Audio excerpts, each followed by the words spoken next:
가슴에 손을 얹고 고백하기를 원합니다. 내가 새벽을 깨우리로다. 내가 새벽을 깨우리로다. 다시 한번 고백하겠습니다. 내가 새벽을 깨우리로다. 아멘.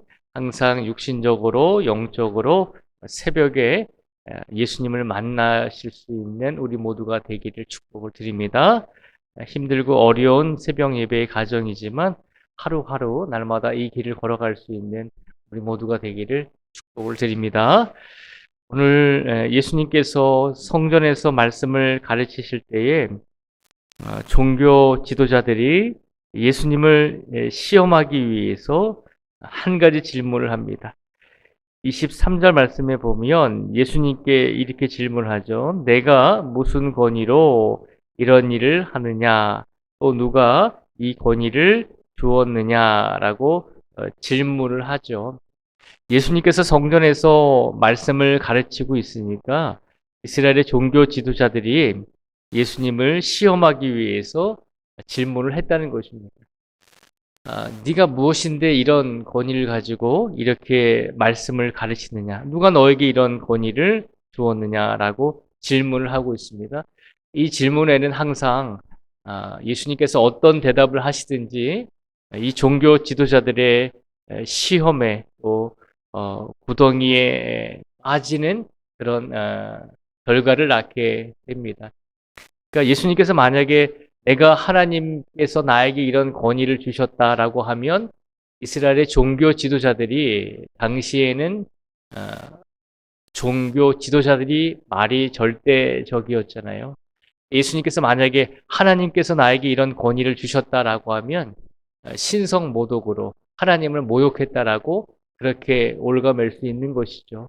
그리고 만약에 예수님께서 그런 대답을 하지 아니하시고 대답을 못 하셨다고 하면 만약에 하나님께서 주신 것이 사실인데 그렇게 대답을 하면 신성 모독으로 몰아갈 테니까 그러면 예수님께서 반대로 아무 말도 안 하실 수가 있잖아요. 그러면 대답을 못하면 그것도 모르느냐라고 하면서 사람들 앞에서 망신을 줄 수 있는 것이죠. 그러니까 이런 말을 해도 저런 말을 해도 결국은 이 종교 지도자들의 시험에 빠지게 돼 있는 상황입니다.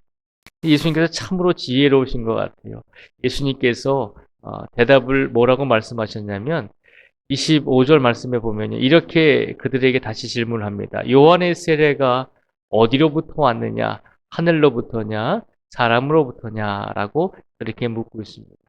예수님께서 즉시 답을 하지 아니하시고 그래 너희가 나에게 질문을 한다면 나도 너에게 먼저 질문을 하나 하겠다라고 하시면서 세례 요한의 세례가 어디로부터 왔느냐라고 묻고 있습니다. 세례 요한의 세례 요한이 말씀을 전하는 그 권위가 어디로부터 왔느냐라고 하는 것입니다. 하늘로부터 왔는가, 사람으로부터 왔는가라고 하는 질문입니다. 이 질문을 종교 지도자들이 받고 고민을 하게 되죠. 그 이유가 뭐냐면 25절과 26절 말씀에 보면 나오고 있습니다. 만약에 하늘로부터 세례 요한에게 그런 권위가 주어졌습니다라고 이야기하면 하나님께서 세례 요한에게 권위를 주셨는데 너희 종교 지도자들은 왜 믿지 않느냐라고 하는 대답을 예수님께서 하실 것이고 만약에 사람으로부터 그런 권위가 주어졌습니다라고 하면은 세례 요한을 26절에서 말씀해 보듯이 많은 사람들이 선지자로 여기고 있었다는 것입니다. 선지자로 여겼다는 것은 하나님께서 세례 요한에게 권위를 주셨다라고 대부분의 이스라엘 사람들이 생각을 하고 있었다는 것이죠. 그러니까 이 종교 지도자들도 예수님의 질문에 대답을 못하는 거죠. 하나님께 권위를 받았다라고 이야기할 수도 없는 것이고 또 사람으로부터 그런 권위가 주어졌다라고 이야기할 수도 없는 것입니다. 그러니까 이 종교 지도자들의 입을 예수님께서 닫아 버리신 것이죠. 그러면서 한 가지 예를 예수님께서 말씀해 주셨습니다. 그 한 가지 예의 내용이 오늘 본문 28절부터 32절까지 말씀해 보면 나오고 있습니다. 예수님께서 한 가지 예를 들어주시면서 종교 지도자들에게 물으셨습니다. 어떤 사람이 두 아들이 있는데 먼저 첫째 아들에게 포도밭에 가서 일하라고 하니까 네, 일하겠습니다 라고 그렇게 대답을 했는데 막상 결과적으로는 이 큰아들이 일하러 가지 않았다는 것입니다. 그리고 둘째 아들에게 얘 너도 포도밭에 가서 일하라 라고 이야기했더니 이 둘째 아들은 처음에는 나는 가지 않겠습니다 라고 아버지의 말에 불순종하더니 나중에 뉘우치고 다시 포도밭으로 가서 일을 하게 되었다는 것입니다. 결과적으로 이 두 사람 중에 어떤 사람이 옳은가라고 예수님께서 질문을 하십니다. 종교 지도자들은 첫째가 아니라 당연히 처음에는 가지 않겠다라고 불순종했지만 나중에 후회하고 깨닫고 포도밭에 가서 아버지 말에 순종하면서 일을 한 둘째 아들이 참으로 좋은 아들이다라고 그렇게 대답을 했습니다. 예수님께서 종교 지도자들에게 말씀하십니다. 너희가 첫째 아들과 같다는 것입니다.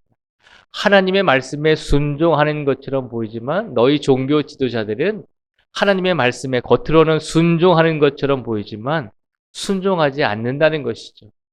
하나님의 말씀에 순종했다면 하나님께서 보내신 예수님의 말씀을 받아들이고 예수님을 메시아로 인정해야만 했는데 그렇지 못했다라고 하는 것이죠.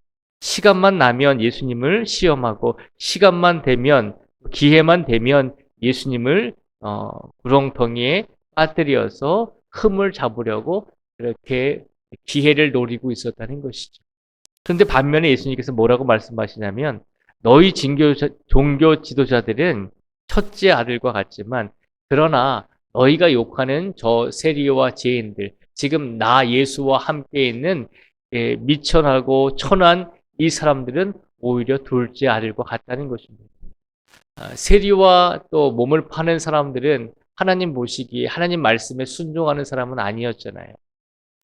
세리들은 이스라엘 사람들에게 세금을 아주 걷어서 이득을 취하는 사람이었고 몸을 파는 사람들은 하나님께서 당연히 몸을 파는 행위들을 금지하셨잖아요.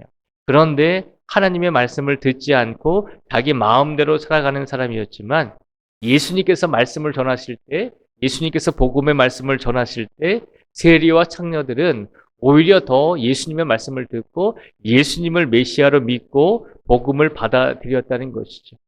그래서 오히려 이 세리와 창녀들이 몸을 파는 사람들이 이 둘째 아들과 같고 하나님께 인정을 받고 칭찬을 받을 것이다 라고 예수님께서 말씀하시면서 오히려 겉으로 보기에 하나님의 말씀에 순종하고 늘 기도 생활도 열심히 하고 늘 말씀도 열심히 읽는 종교 지도자들이 하나님 보시기에 칭찬을 드릴 것처럼 보이지만 예수님께서 말씀하시죠.